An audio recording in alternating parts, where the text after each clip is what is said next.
Esse é o podcast Inteligência Jurídica, o espaço do Machado Meyer pensado para dividir com você a nossa visão sobre questões que impactam seus negócios e transformam realidades.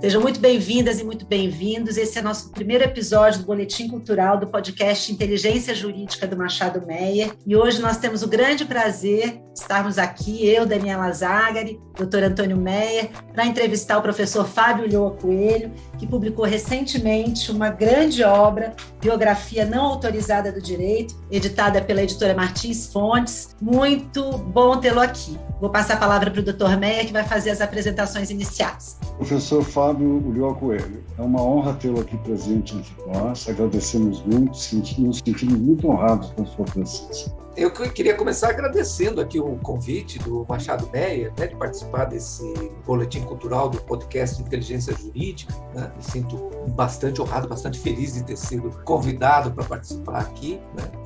Lembro que este ano, 2022, o Machado Meyer completa 50 anos e isso é um motivo de celebração, de comemoração, eu diria, de toda a advocacia paulista, de toda a advocacia nacional. Então, parabéns, parabéns, Meyer, por seu trabalho, parabéns a todos da equipe do escritório Machado Meyer que fazem parte dessa linda história. Então, o tema do nosso podcast de hoje é o livro publicado pelo Fábio no ano passado, A Biografia Não Autorizada do Direito. Sobre esse livro, uma pessoa importante da nossa República disse o seguinte, e eu faço questão de ler porque eu penso como ele. Fábio Ulloa Coelho escreveu um livro fascinante, erudito e simples, analítico e objetivo, profundo e conciso, virtudes raras que não costumam andar juntas. Um dos livros que mais me impressionou, diz Barroso, nos últimos tempos foi Sapiens, uma breve história da humanidade, do Yuval Noah Harari.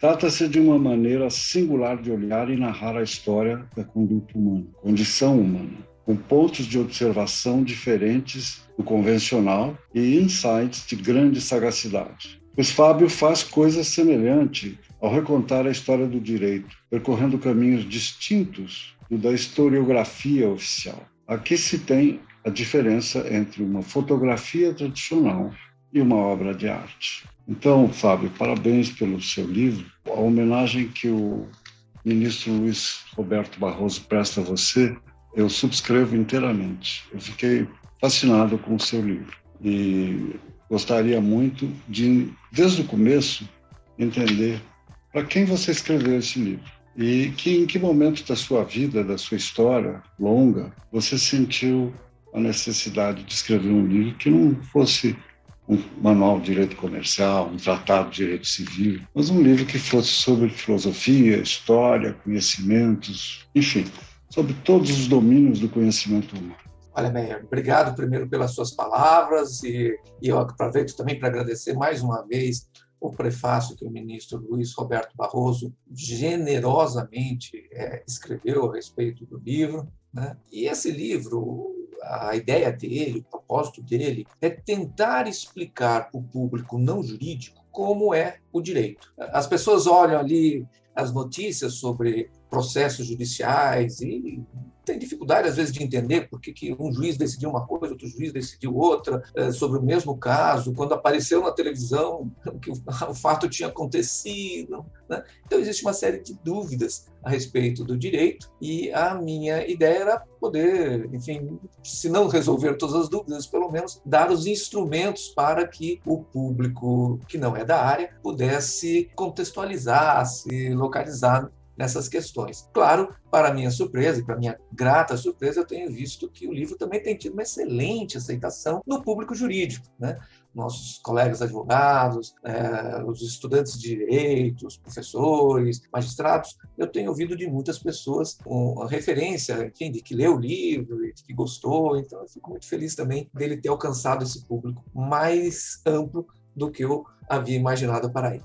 Eu acho que eu sei por uma razão qual as pessoas, mesmo que sejam do mundo jurídico, tenham gostado de ler o seu livro. É porque você apresenta uma perspectiva diferente das coisas. Você enfoca as realidades de uma maneira muito genuína, muito especial, diferente do tradicional, do comum, né?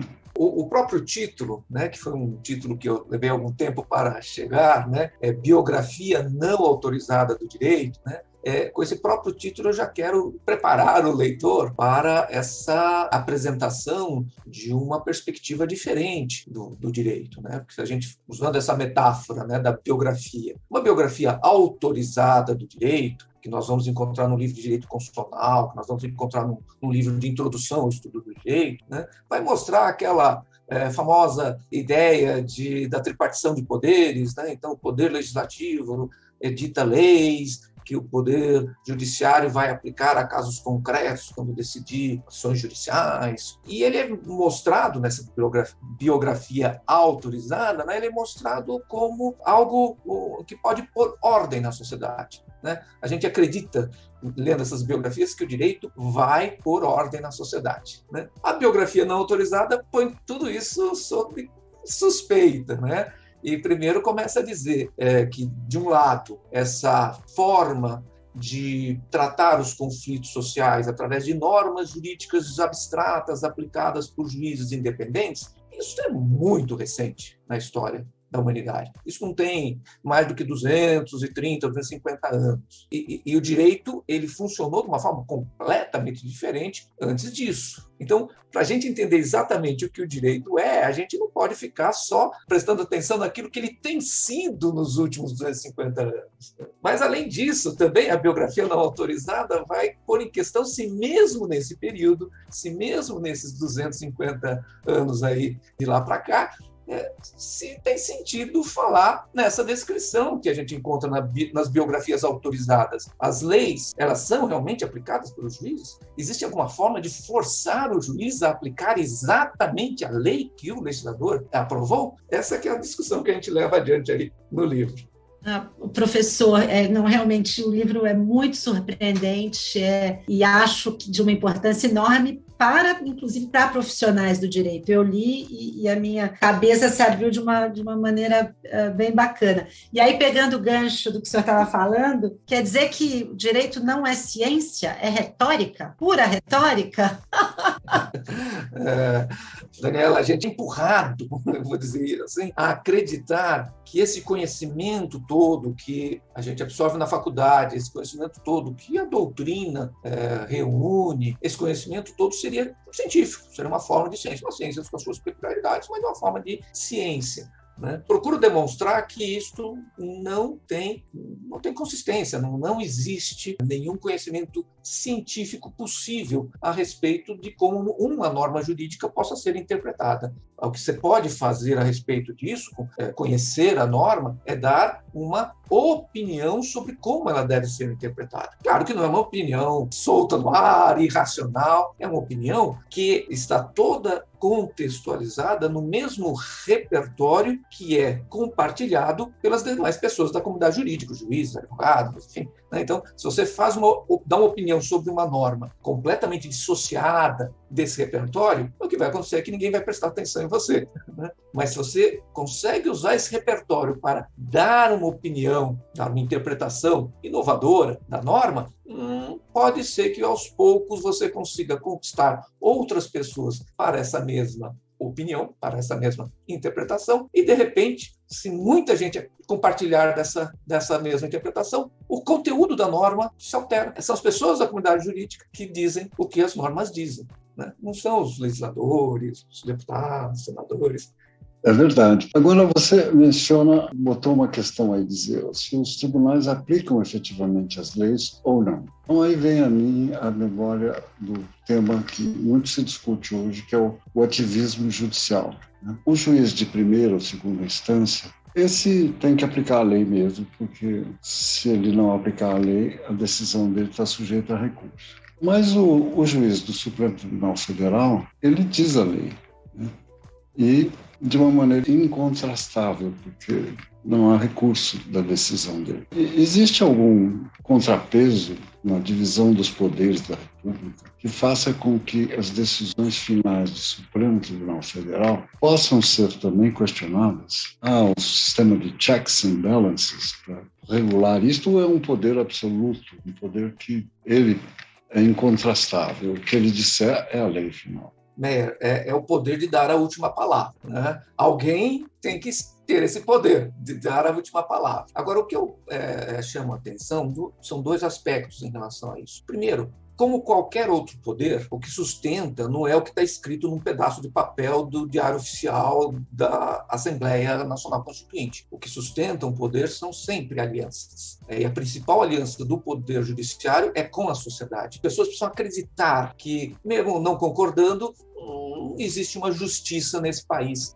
funcionando. Né? Mesmo que ela fale aqui e ali e tal, mas, em geral, se as pessoas não acreditarem nisso, o Poder Judiciário não tem poder nenhum. Né? A segunda questão que eu queria pontuar é a de que, quando a gente olha lá para trás e vê que o direito nunca foi como a gente está acostumado a ver nos livros de direito constitucional de hoje, a não ser nos últimos 250 anos, a gente tem duas hipóteses aqui. Primeira, olhar para o futuro e dizer, acabou a história, o direito vai ser daqui para frente sempre baseado na tripartição dos poderes, com o legislativo editando normas gerais e o judiciário aplicando normas gerais, ou, a alternativa que eu acho mais correta, é dizer, bom, a história continua. Assim como no passado a gente tratou os conflitos de interesse na sociedade de uma forma diferente do que tratamos hoje, no futuro vamos tratar os conflitos de interesse de uma forma diferente também, né? A história não para no momento em que a gente diz, opa, chegamos à forma definitiva de tratamento dos conflitos de interesse, que é a tripartição dos poderes, normas gerais do legislativo. Então, e aí entra a questão que você pontuou muito bem, Meyer, do ativismo judicial.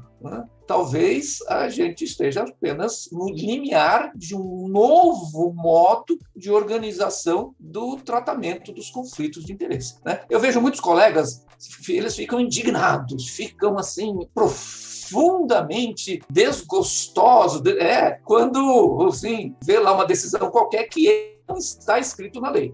O juiz entendeu isso na lei, mas não está escrito isso na lei. Onde está a Constituição? Onde está a tripartição dos poderes? Eu diria para esses nossos colegas, né, não perca o seu tempo com essa irritação. A história está acontecendo e você não tem como deter o caminhar dela. Né? Vamos entender para onde ela está indo e nos situarmos. Né?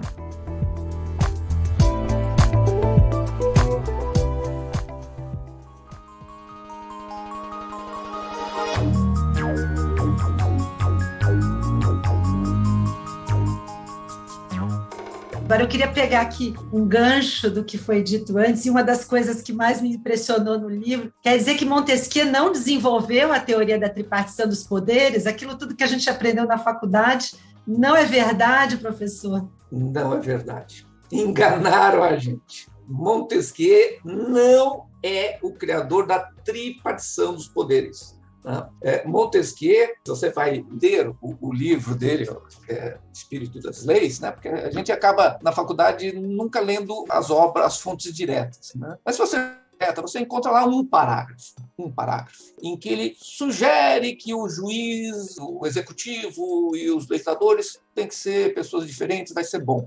Mas quando você lê o livro inteiro, você vai ver que, na verdade, ele está defendendo e se admirando com a separação de poderes que ele, como francês, identificava na Inglaterra, né, entre o parlamento e o rei. Existem muitos trechos do Espírito das Leis em que Montesquieu diz os dois poderes. Né? A tripartição dos poderes, ou a ideia de um judiciário independente do executivo, isso só vai aparecer na Revolução Americana, só vai aparecer nos escritos dos federalistas, dos pais fundadores. Né? Montesquieu, ele é tido como o pai da teoria da tripartição dos poderes, mas de verdade ele não é. É mais uma enganação que a biografia autorizada do direito, né, que encontramos aqui e ali, né, acabou, enfim, veiculando. queria fazer uma pergunta, que acho que nós já estamos nos aproximando do fim. Um aspecto que eu vi muito colocado aqui na sua obra, professor, é no sentido de que o direito não teria uma função ordenadora da sociedade, e sim uma função de resolver conflitos pontuais. E também a ideia de que são os valores que moldam a sociedade e não o direito.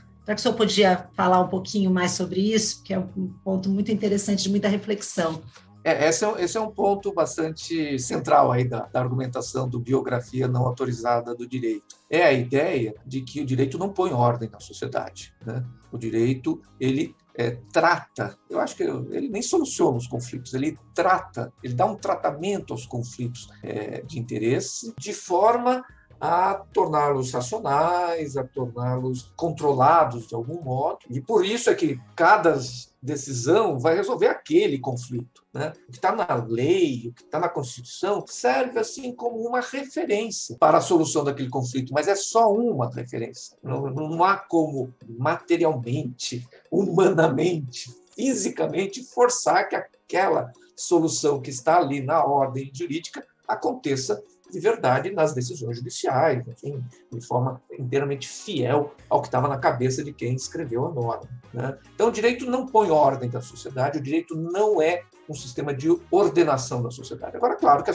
gente olha para a sociedade tem a sua ordem, né? E o que dá essa ordem? Eu digo que são os valores que as pessoas incorporam, né? Incorporam pela sua educação, incorporam pela sua experiência de vida, incorporam em função dos amigos que cultivam ao longo da vida, da família em que nasceu. Então, esses valores, não os valores que ele dá da boca para fora, porque da boca para fora todo mundo é honesto e tudo mais, né? Mas aqueles valores que as pessoas vivenciam mesmo, né? É isso que põe ordem na sociedade. Enfim, se você tem como valor que você não faz a outra pessoa te esperar, você vai ser pontual, você vai agir dessa forma. Se numa sociedade, sei lá, brasileira, muitas pessoas tem esse valor, eu não sei se tem, mas se tivesse esse valor, essa é uma sociedade que tem esta ordem. As pessoas não deixam os outros esperar, as pessoas são pontuais, etc. Não é o direito que vai dar essa forma de como a sociedade é. Os valores que as pessoas vivenciam, né? Esta é que é a mensagem que eu procuro passar também no Biografia Não Autorizada do Direito. Muito bom, muito bom. Acho que nós passaríamos aqui o dia todo conversando, talvez vários dias, né? Porque uma obra que nos leva a muitas reflexões, a rever uma série de paradigmas.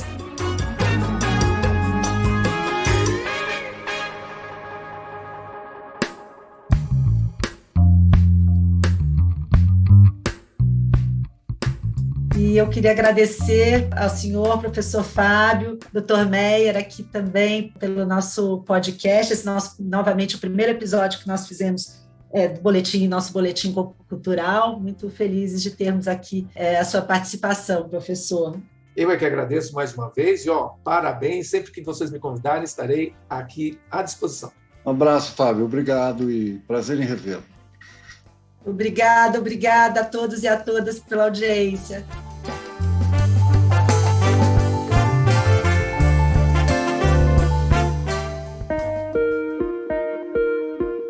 Você ouviu o podcast Inteligência Jurídica, o espaço de encontro para dividirmos com você a nossa visão sobre as questões que impactam os seus negócios.